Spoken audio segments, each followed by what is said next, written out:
Welcome to Conversations, a weekly audiocast featuring interviews with leading investment strategists and recognized financial professionals. Brought to you by the Market Technicians Association. Welcome to Conversations, the official MTA podcast. My name is Spiroglou, and today I'm joined by Ken Tuie. Ken is President and CEO and Chief Investment Strategist of Quantitative Series, and he will be presenting to the monthly meeting of the UK chapter. The topic of his presentation is modern applications of point and figure. Both the presentation and the interview itself have been videoed and are available to watch at the MTA website, along with the archives of all the UK chapter monthly meeting technical presentation and presenter interview videos. Without further delay, let's talk to Ken. Ken, welcome to the show. Thank you, Alex. Okay, let's begin with our usual first question, which is, would it be possible to give us some information about your personal and educational background before getting involved with technical analysis? Right. I had very little training with stock market or anything else, but my godfather did give me 10 shares of some oil and gas stock when I was 12 or 13 years old, and I just started at that time to track the prices a little bit, but nothing formalized. Otherwise, I had a standard education and went right through college. So. All right, and how did you get first involved with technical analysis? Right, so junior year, finance major, Lehigh University, and we have the portfolio management and security analysis class. I didn't like this class at all. The professor was fine, but I didn't like the class. We get to one chapter in the book about technical analysis, and the professor goes out of his way to say, look, we have to cover this chapter, but you don't really have to pay any attention to it.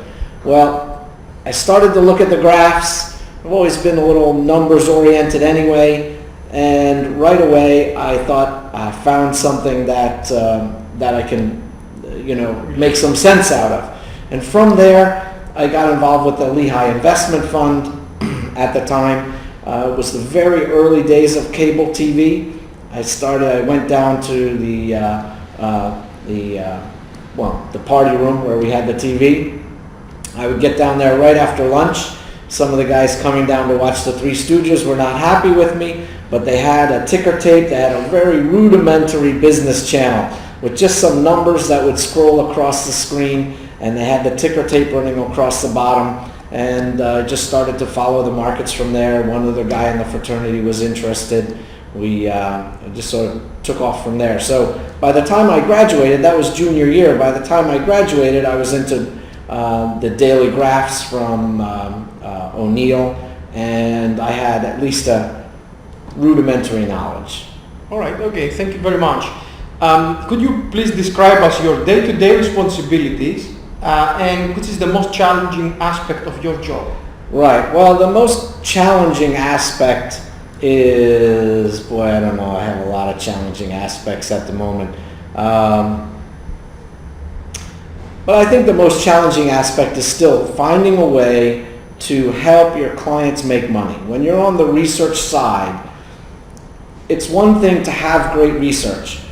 If the client can't understand it or figure out how to work it into their process so that it helps them make money, you're not going to have many clients. So this is something that we really don't teach as part of the technical analysis training. But if you're an analyst or you're going to sell research, your main goal is figuring out how it's going to help your client, not just talking to the clients and getting the clients on the phone. It's keeping the clients. It's helping them to make money. I see. Would you be possible to elaborate on, say, for example, a few products of the producer? Where I am now at Quantitative Analysis Service, we have our own algorithm. So it's a very closed system. It's a balance of momentum indicators and oscillators that we calculate ourselves. So there isn't anything, I'm involved with the CMT program for the MTA, and it's nothing exactly that we teach. We don't use any of the indicators that we teach. It's sort of its own system. So, but I will say that the reason that the firm's been in business for 30 years is, and this algorithm is actually quite a bit older than that, is that the balance between the momentum side and the oscillator side is quite good. So as you know, if you follow mostly the momentum indicators, you get in too late, you get out too late. If you follow the oscillators, you get in too early, out too early. So this is just a very nice balance between the two. I see. Which markets do you usually follow? We follow whatever our clients ask us to follow. So right now we follow equity markets around the globe, various sectors, whether they're in the US, Europe, or Japan. We follow about 8,000 equities worldwide, again, pretty much individual equities. We also follow the commodities, the fixed income market, and currency markets, including cross rates. So we follow most everything. And again, because we're quantitative or technically oriented, we can do that. If you were fundamentally oriented, you could never have that kind of range of ideas and opinions. I see. All right, the next section of the interview is called Toolbox.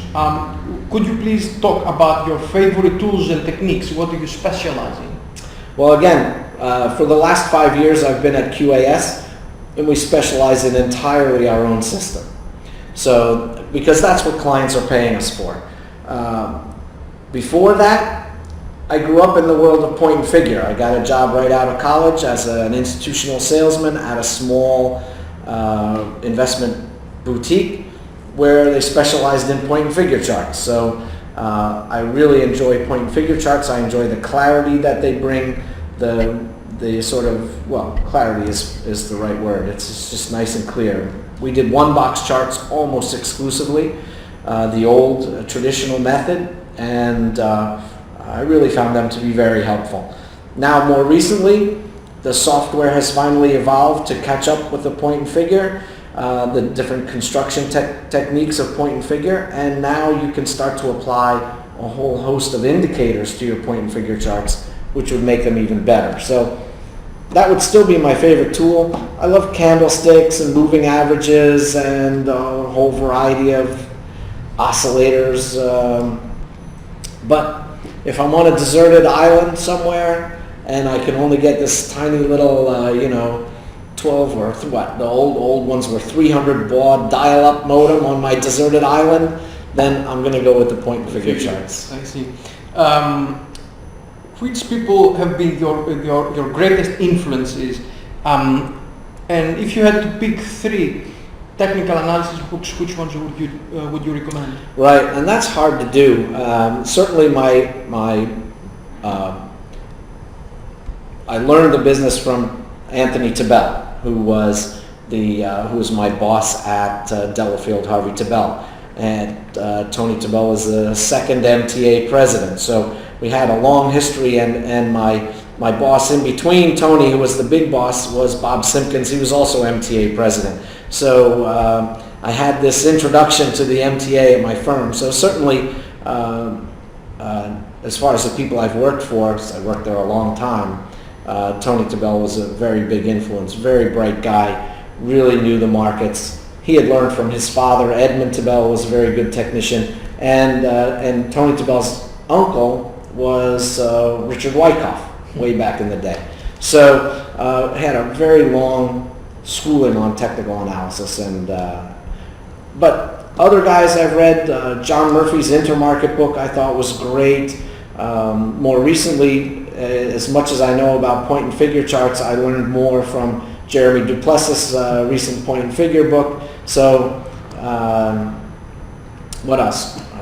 Starting out, the William O'Neill Daily Graphs was a great, maybe doesn't qualify as a book. The other ones I like are some, there were some books written by a guy who wrote under the name of Adam Smith that were really easy reads. They were very well written, very humorous stories, but they had a lot of information. So Adam Smith was his pseudonym, And for example, I think one was called "Where Are the Customers' Yachts?"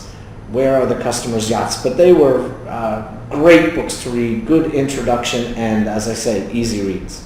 All right, okay. Which brings us to the next section. Out of the books that you've read and all the work that you've done over the years, if you could distill your market knowledge and experience in a few axioms, in a few, say, technical analysis principles, which would this be? For example, don't fight the tape, or just which principles would you give? Right. Well, really, what I think is that there's a life cycle, a learning life cycle for a technician, or perhaps for many different professions. You start out early in your education and you learn the basics, and then over time you add more and more and more knowledge. But I'll tell you what. After you learn all that stuff, you start to cut back on things, and you get to the point where there's really information overload, and you start to throw things out. It's almost as if you're a long-distance hiker, and you're starting on the Appalachian Trail, and you have a 30-pound pack, and after about 2 weeks, you're down to 8 pounds because you've thrown an awful lot of stuff that you found that you really didn't need. So the main principles, control your risk, don't fight the tape, don't fight the Fed is still applicable, but times are different now. But still, don't fight quantitative easing is still a valid. A lot of the things we used to look at, hikes in the discount rate or the Fed funds rate, aren't applicable. But the quantitative easing is the same idea.